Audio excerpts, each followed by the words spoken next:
કોંગ્રેસના social media Patel Prahladbhai.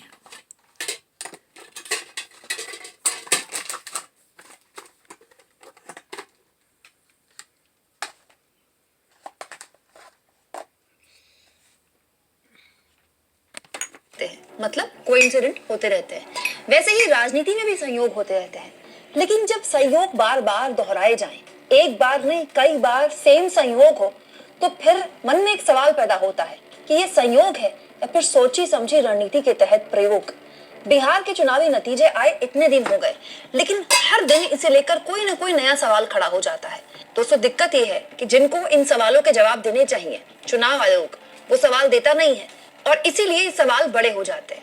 दोस्तों, आज जो सवाल मैं आपके सामने रखने वाली हूँ वो ये है कि कैसे 1, 2, 3 नहीं, बीजेपी के कई बड़े बड़े दिग्गज नेताओं को वोट भी बिल्कुल सेम टू सेम एक जैसे मिलते हैं।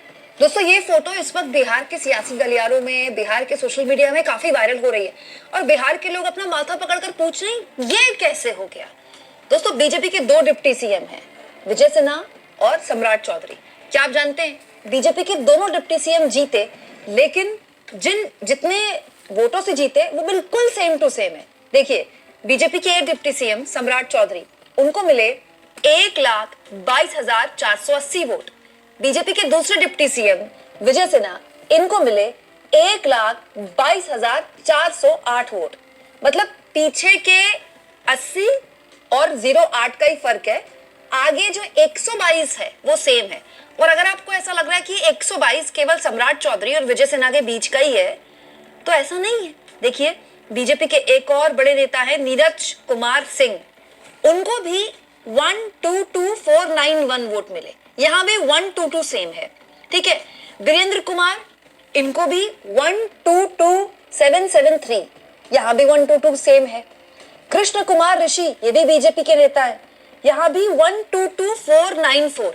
मतलब पीछे के जो 3 आंकड़े हैं उनमें फर्क है, आगे का जो 122 है वो वैसे का वैसा ही है। अच्छा, इसमें भी दिलचस्प है दोस्तों कि ये कोई आंकड़ा मतलब उपेंद्र कुशवाहा की पार्टी के नेता के पास नहीं है, चिराग पासवान की पार्टी के नेता के पास नहीं, आरजेडी के किसी कैंडिडेट जो लोग जीते हैं उनके बीच में ऐसा कोई संयोग नहीं है। मतलब ये 122 का ऐसा संयोग है कि ये टकरा भी बीजेपी वालों से ही रहा है। वैसे दोस्तों, मैं तो इसमें कोई कॉन्स्पिरेसी देख नहीं रही हूँ, संयोग है तो मुझे लगा एक खबर आपके सामने संयोग की भी रखी जाए। एक और फोटो है दोस्तों ऐसा ही, जो कि और सोशल मीडिया में वायरल हो रहा है।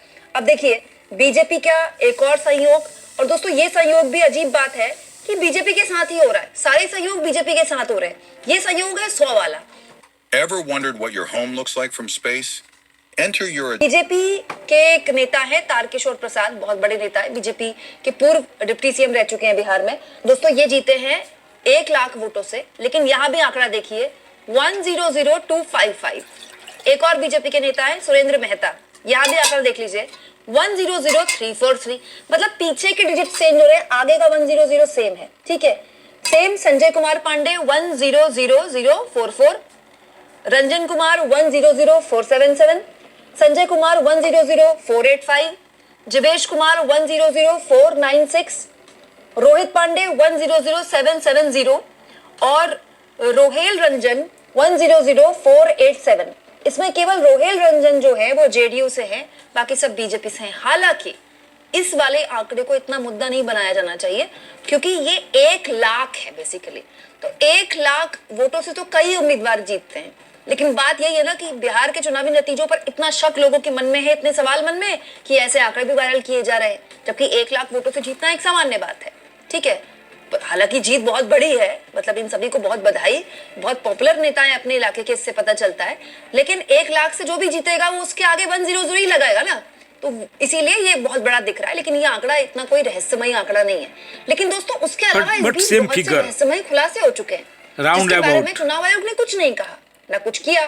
जैसे वन इंडिया की खबर बताती है कि ऐसे करीब 13 एमएलए हैं एनडीए के या बीजेपी के कह लीजिए, जहां सेम टू सेम वोट मिले हैं। मतलब कुछ डिजिट्स का अंतर है, लेकिन वोट लगभग सबको सेम मिले हैं। 13 के साथ एक कोइंसिडेंट हुआ है।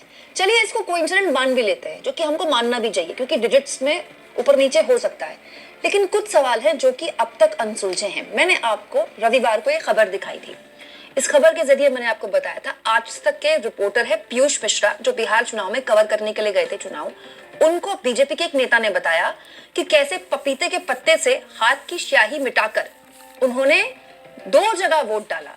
बकायदा बीजेपी के कार्यकर्ता बता रहे हैं, एक जगह पटना में, जब पटना में वोट था, उसी दिन 2 घंटे का अंतराल लेकर वो अपने गांव गए और वहां उन्होंने फिर वोट डाला और बड़ी आसानी से पपीते के पत्ते से जो सफेद पदार्थ निकलता है उसको, उससे स्याही मिटाई और उसके बाद 2 बार वोट डाला।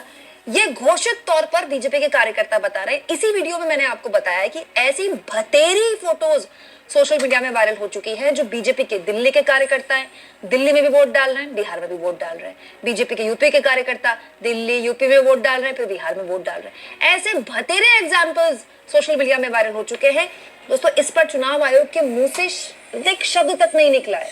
इसके अलावा एक और खबर मैंने आपको दिखाई थी दोस्तों। इस खबर के जरिए मैंने आपको बताया था कि चुनाव आयोग ने जब बिहार में चुनाव की तारीखों का ऐलान किया तो दोस्तों तब बिहार के वोटर्स की संख्या ज्ञानेश कुमार ने बताई थी 7 करोड़ 42 लाख।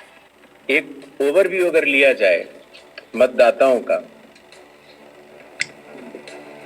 तो कुल मतदाताओं की संख्या लगभग 7.42 करोड़ है।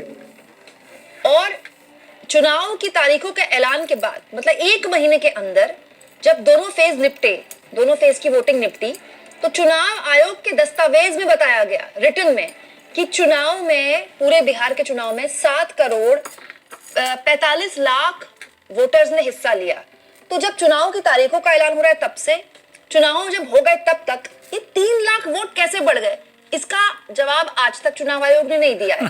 दिक्कत ये है दोस्तों कि ये सवाल अगर रह जाएंगे तो इस देश के आम आदमी के मन में एक अजीबोगरीब मतलब कश्मकश पैदा हो जाएगी। आप सोचिए, जो आदमी लाइन में लगा है वोट देने की, वही सोचेगा यार मैं लाइन में तो लगा हूं लेकिन पता नहीं मेरा वोट सही जगह जाएगा कि नहीं जाएगा, पता नहीं धांधली तो नहीं हो रही है। मैं मान के चल रही हूँ कि देश में कोई धांधली नहीं हो रही है। मैं मानती हूँ कि विपक्ष के सारे आरोप झूठे हैं, क्योंकि मैं ये मानना चाहती हूँ दोस्तों। अगर मैं नहीं मानूंगी तो मेरे फिर लोकतंत्र में विश्वास करने का क्या मतलब रहता है। लेकिन कि चुनाव आयोग का दायित्व, उसकी जिम्मेदारी है, इसके लिए वो बाध्य है कि वो हमारे सवालों का जवाब दे, क्योंकि चुनाव आयोग किसी सरकार के लिए काम नहीं करता है।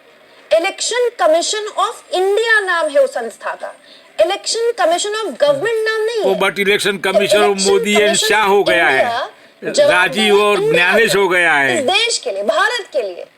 लेकिन सवालों पर ज्ञानेश मजाक बन गया। दोस्तों, राहुल गांधी से वोट चोरी के नारे पे आप एफिडेविट मांग सकते हैं, ठीक है, लेकिन चुनाव आयोग पर कौन सवाल पूछेगा कि चुनाव चल रहा है और महिलाओं की पेंशन उनके खाते में आ रही है, वोटिंग के 2 दिन पहले तक महिलाओं के पैसे खाते में आ रहे, किस बात का चुनाव है? उस चुनाव में क्या लेवल अमल नहीं हुआ? ऐसे चुनाव में विपक्ष कैसे लड़ेगा?